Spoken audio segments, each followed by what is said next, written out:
to measure the distance of nearby star using parallax method. In the previous slide, we have discussed by using parallax method, by measuring value of theta and the baseline, the length between of the arc, we can measure the value of x, which was the distance of the point object with respect to our eyes. Similarly, we can use this concept to measure the distance of a nearby star. For this, let us consider n is a nearby star, and we are having the two positions of Earth's orbit A and B with respect to the Sun position, right? So we can say that this AB is the orbit of Earth around Sun, and A and B are the two respective positions. This x is the distance which we need to be measured. Let us name this point as O. This is AS, which is the distance between Earth position and the Sun. Similarly, B is the position at another instant of time on the Earth's orbit.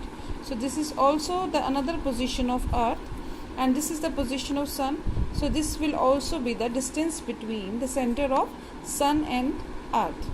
We know that the distance between the center of Earth and Sun is represented by 1 AU, which is equal to 1 astronomical unit.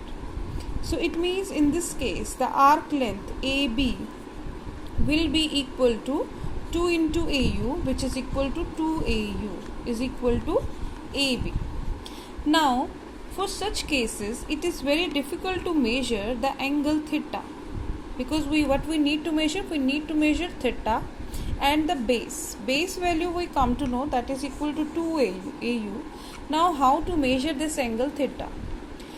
For this, let us consider F is a far-off star whose direction is practically taken to be constant, right? So F is a far-off star whose position is practically taken to be constant at every instant of time of Earth's orbit.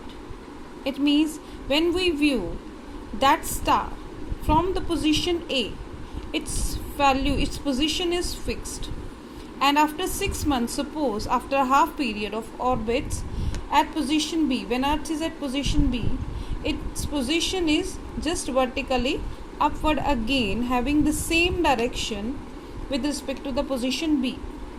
Now we can measure this angle. Let this angle is theta 1. This theta 1 is the angle between these lights. So correspondingly, this angle will also be theta 1. Similarly, we can measure the angle theta 2, which is easy to calculate at the position of Earth. And again, this angle is theta 2. So mathematically, if we write angle FAN is equal to theta 1, which is equal to angle ANS.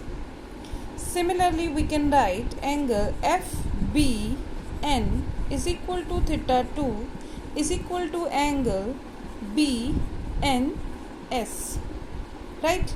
So therefore, angle ANB can be written as angle ANS plus angle BNS, which is equal to theta 1 plus theta 2.